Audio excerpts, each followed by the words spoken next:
ప్రజా చైతన్యమే లక్ష్యంగా ఈ నెల 5వ తేదీ నుంచి తెలుగుదేశం పార్టీ జై హో బీసీ పేరుతో ప్రజల్లోకి వెళ్తుంది. ఈ కార్యక్రమం నుంచి మీ స్పందన ఏంటి? తెలుగుదేశం పార్టీ ఎల్లప్పుడూ బీసీలకు అండగా నిలబడింది. తెలుగుదేశం పార్టీ రాకముందు, తెలుగుదేశం పార్టీ వచ్చిన తర్వాత బీసీల గురించి మనం మాట్లాడుకోవాలి. తెలుగుదేశం పార్టీ రాకముందు 294 స్థానాల్లో దాదాపు 200కు పైగా అగ్రకుల వర్ణాలు మాత్రమే ఉన్నారు. అలాంటిది తెలుగుదేశం పార్టీ వచ్చిన తర్వాత 100 మందికి పైగా బీసీలకి రాజకీయంగా అవకాశాలు కల్పించి వాళ్ళని చట్టసభల్లో కూర్చోబెట్టారు. ఒక తెలుగుదేశం పార్టీ బీసీలకి ఏ విధంగా రాజ్యాధికారం కల్పించిందిరా అంటే, స్థానిక సంస్థల్లో వాళ్ళకి 34% రిజర్వేషన్ కల్పించింది తెలుగుదేశం పార్టీ. నామినేటెడ్ పదవుల్లో రిజర్వేషన్ కల్పించింది తెలుగుదేశం పార్టీ. బీసీలకు వెన్నుముక్క తెలుగుదేశం పార్టీ. ఎందుకంటే బీసీ అంటే బ్యాక్వర్డ్ క్లాస్ కాదు, back bone of the state అని చెప్పి నిరూపించిన పార్టీ తెలుగుదేశం పార్టీ. ఎందుకంటే మనం నామినేటెడ్ పదవుల్లో కూడా చూసుకోవచ్చు, ఎన్నో పదవులు, ఎంతోమంది బీసీలని రాజ్యాధికారం ఇచ్చి వాళ్ళని మంత్రులుగా, ఎమ్మెల్సీలుగా, ఎమ్మెల్యేలుగా, ఎంపీలుగా, రాజ్యసభ సభ్యులుగా చేసింది తెలుగుదేశం పార్టీ. ఒక సర్పంచ్ స్థాయి నుంచి మొదలు పెడితే వాళ్ళని ఎంపీ స్థాయి వరకు తీసుకొని వెళ్ళిన పార్టీ తెలుగుదేశం పార్టీ. ఈ విధంగా ఎందుకంటే ఈ మాట చెప్పాల్సి వస్తుందంటే, లాస్ట్ టైం కూడా మనం చూసాం, రాష్ట్రంలో ప్రముఖంగా చెప్పుకునే ట్రస్ట్ బోర్డుల్లో ఒకటైన తిరుమల తిరుపతి ట్రస్ట్ బోర్డు, అలాంటి దానికి ఒక యాదవుడు ఒక బీసీకి ఇచ్చింది తెలుగుదేశం పార్టీ. ఇది మాత్రమే కాదు, రాజ్యసభకి ఎంతోమంది బీసీలను పంపించింది వాళ్ళ పార్టీ. ఒక రాష్ట్ర అధ్యక్షుడు ఒక బీసీ, తెలుగు యువత అధ్యక్షుడు ఒక బీసీ, సోషల్ మీడియా అధ్యక్షుడు ఒక బీసీ. ఈ విధంగా పార్టీల్లో అన్ని అనుబంధ విభాగాల్లో బీసీలకు అవకాశం కల్పించిన పార్టీ తెలుగుదేశం పార్టీ. ఒకప్పుడు టీటీడీ ట్రస్ట్ బోర్డు కావచ్చు, అదేవిధంగా తూడా కావచ్చు, అదేవిధంగా తీసుకుంటూ పోతే ఏపీఐసి చైర్మన్ కావచ్చు, ఈ విధంగా అనేక నామినేటెడ్ పదవులు బీసీలకు ఇచ్చారు. బీసీలకు మంత్రిత్వ శాఖలు, కీలకమైన మంత్రిత్వ శాఖలు. ఒకప్పుడు ఆర్థిక శాఖ మంత్రి ఎవరు ఆంధ్రప్రదేశ్ రాష్ట్రానికి 2014 నుంచి 19 యనమల రామకృష్ణుడు ఒక బీసీ. ఈరోజు ఎవరున్నారు? ఒక జగన్మోహన్ రెడ్డి సొంత సామాజిక వర్గం పెత్తందారుడైన బుగ్గా రాజేంద్రనాథ్ రెడ్డి. అంటే దీన్ని బట్టి మీరు చూడండి, చంద్రబాబు నాయుడు గారి హయాంలో బీసీలకు రాజ్యాధికారం ఇచ్చి వాళ్ళని గౌరవిస్తే, ఈరోజు జగన్మోహన్ రెడ్డి గారు వచ్చిన తర్వాత ఏం చేశారంటే బీసీల పైన దాడులు, బీసీల పైన చంపేయడం, బీసీలకు నామినేటెడ్ పదవులు లేకుండా చేయడం. ఈ విధంగా బీసీలకు ఎక్కడ చూసినా అన్యాయం జరుగుతుంది. ఎందుకు ఈ మాట అనాల్సి వస్తూ ఉందంటే, మనం చూసినట్లయితే ఎవరైతే ఒకప్పుడు Tirupati TTD trust board chairman బీసీకి ఇచ్చింది తెలుగుదేశం పార్టీ. ఆ బీసీని తీసి జగన్మోహన్ రెడ్డి ఎవరికి ఇచ్చుకున్నాడో తెలుసా? వైవి సుబ్బారెడ్డి, భూమాన కరుణాకర్ రెడ్డి, అంటే తన సొంత సామాజిక వర్గం, తన సొంత బంధువులకు ఇచ్చుకున్నాడు. ఒకప్పుడు Tirupati urban development authority తూడా chairman ఒక బీసీకి ఇచ్చారు, నరసింహ యాదవ్.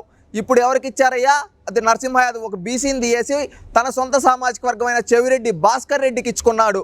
ఇంకా మనం చెప్పుకుంటూ పోతే ఒకప్పుడు ప్యానల్ స్పీకర్గా, పార్లమెంట్లో కొంతమంది ప్యానల్ స్పీకర్గా ఉండే ఆ రోజు కొనకల సత్యనారాయణ అనే వ్యక్తికి ఇచ్చింది తెలుగుదేశం పార్టీ. ఈరోజు ఎవరికి ఇచ్చుకున్నాడు? ఈ జగన్మోహన్ రెడ్డి తన పెత్తందారుడైన వైఎస్ మిథున్ రెడ్డికి ఇచ్చుకున్నాడు. ఈ విధంగా చూసుకుంటే ఒకప్పుడు తెలుగుదేశం పార్టీ బీసీలకి రాజ్యాధికారం ఇచ్చి సర్పంచ్ పదవుల నుంచి కావచ్చు, పార్లమెంటు పదవుల వరకు బీసీలకు ఇస్తే, ఈ జగన్మోహన్ రెడ్డి పెత్తందారుడు ఒక సామాజిక వర్గానికి కొమ్ముగాసే ఈ జగన్మోహన్ రెడ్డి తన సొంత సామాజిక వర్గానికి ఇచ్చుకున్నాడు. ఒకప్పుడు బీసీలకు 34% స్థానిక సంస్థల్లో రిజర్వేషన్ కల్పిస్తే తెలుగుదేశం పార్టీ ఆ రిజర్వేషన్ తీసి బీసీలు వెన్ను విరిచాడి జగన్మోహన్ రెడ్డి. ఇంకా చెప్పుకుంటూ పోతే ఒకప్పుడు బీసీలకి గుండెల్లో పెట్టి తెలుగుదేశం పార్టీ చూసుకుంటే, ఈ జగన్మోహన్ రెడ్డి వచ్చిన తర్వాత అనేక బీసీల మంది పైన, ఒక అమర్నాథ్ గౌడ్ కావచ్చు, ఈ విధంగా లిస్టు తీస్తే అనేక మంది బీసీ మహిళలపైన అత్యాచారాలు చేయడం కావచ్చు, ఒక రజిక కులానికి సంబంధించిన ఒక చాకలి ఆమెని బూతులతో వైఎస్ఆర్సీపీ ఎమ్మెల్యేలు చెప్పులతో కొట్టించిన రోజులు ఈరోజు చూస్తూ ఉన్నాం రాష్ట్రంలో. అంటే ఈ విధంగా రాష్ట్రంలో బీసీలందరినీ వంచాడు ఈ జగన్మోహన్ రెడ్డి. అధికారంలో రాకముందు నేను బీసీలని బాగా చూసుకుంటా అని చెప్పి ఏదంటే అది చెప్పిన ఈ జగన్మోహన్ రెడ్డి అధికారంలోకి వచ్చిన తర్వాత బీసీల పైన దమనకాండ చేస్తూ ఉంటే అది చూసి ఆ రోజు బీసీలందరికీ తెలుగుదేశం పార్టీ అండగా నిలబడింది. ఈరోజు మళ్ళీ జయహో బీసీ అంటూ బీసీలకి జైగొడుతూ తెలుగుదేశం పార్టీ ఈ జగన్మోహన్ రెడ్డి చేసిన అరాచకాలను జనాల్లోకి ఒక పూర్తి స్థాయిలో యుద్ధ ప్రాతిపాదికను తీసుకొని జనాల్లో చైతన్యం కలిగించడానికి జయహో బీసీ అనే కార్యక్రమం స్టార్ట్ చేయడం జరుగుతూ ఉంది. నారా చంద్రబాబు నాయుడు గారికి బీసీల మీద ఏమాత్రం ప్రేమ లేదు. అసలు నిజానికి కుప్పం నియోజకవర్గం బీసీలు పోటీ చేయాల్సిన చోటు, బీసీల నుంచి సీటు లాక్కుని నారా చంద్రబాబు నాయుడు గారు కుప్పం నియోజకవర్గం నుంచి పోటీ చేస్తూ ఉన్నాడని చెప్తా ఉన్నారు వైసీపీ వారు.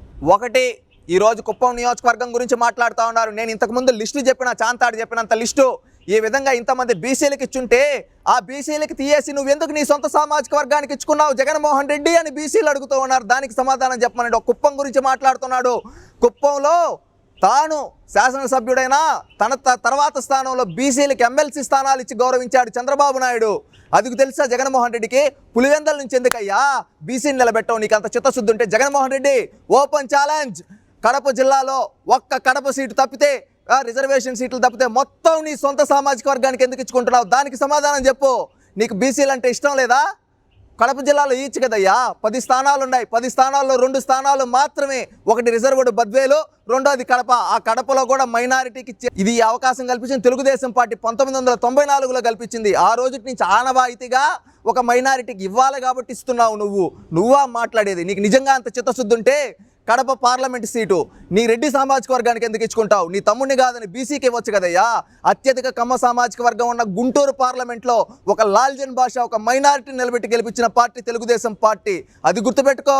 ఇంకా బీసీలకు ఎప్పుడూ అండగా నిలబడిన పార్టీ తెలుగుదేశం పార్టీ. నువ్వా మాట్లాడేది? బీసీలకి 30% ఉన్న రిజర్వేషన్ తగ్గించింది నువ్వు. బీసీల పైన దాడు జరుగుతుంటే బెయిల్ ఇచ్చి నీ సొంత సామాజిక వర్గం వాళ్ళని కాపాడుకుంటుంది నువ్వా మాట్లాడేది బీసీల గురించి? బీసీలకు అన్యాయం చేసింది ఎవరా అంటే, స్వాతంత్రం వచ్చిన తర్వాత ఆంధ్ర రాష్ట్రంలో తొలిసారి బీసీలకు అన్యాయం జరిగిందంటే అది నీ హయాంలో జరిగింది. ఎందుకంటే బీసీలకు ఇచ్చిన పదవులన్నీ రద్దు చేసి నీ సొంత సామాజిక వర్గాన్ని కట్టబెట్టుకున్న చరిత్ర నీది కాదా? దీనికి సమాధానం చెప్పయ్యా.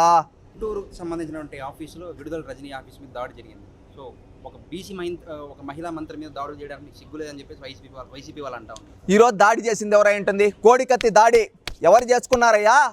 కోడికత్తి దాడి ఆ రోజు చంద్రబాబు నాయుడు చేయించాడని చెప్పావు. ఈరోజు తీరా చూస్తే నీకు నువ్వే పొడిపించుకున్నావు. ఈ విధంగా మీ పార్టీ ఎన్నికలు వచ్చేటప్పుడు ఇలాంటి డ్రామాలు ఎన్నో ఆడుతుంది. బీసీ మహిళ ఈ రోజే గుర్తుకొచ్చిందా? అయితే చిలకలూరిపేట నుంచి ఆమె నువ్వు పనికిరాదు అని తీసి వేరే నియోజకవర్గానికి ఎందుకు దోసావయ్యా? ఒక బీసీ మహిళను అన్యాయం చేస్తున్నావు కదయ్యా. గుంటూరు వెస్ట్లో విడుదల రజని చిత్తుగా ఓడిపోతూ ఉంది. ఓడిపోయే సీటు బీసీకి ఎందుకు ఇస్తున్నావయ్యా? నీకు ఈరోజు బీసీలు గుర్తుకొచ్చారా? ఒక అచ్చెన్నాయుడు, ఒక అయ్యన్న పాత్రుడు, ఒక కొల్లు రవీంద్ర, ఈ విధంగా లిస్టు తీస్తే ఎంతోమంది బీసీలపైన తెలుగుదేశం పార్టీ వాళ్ళపైన కక్షపూరితంగా నువ్వు అరెస్టులు చేయించిన రోజు ఏమైందయ్యా? దానికి సమాధానం చెప్పు జగన్మోహన్ రెడ్డి. ఎందుకు? ఓట్ల రాజకీయం కాదు, నిజాయితీగా మాట్లాడడం నేర్చుకో అయ్యా.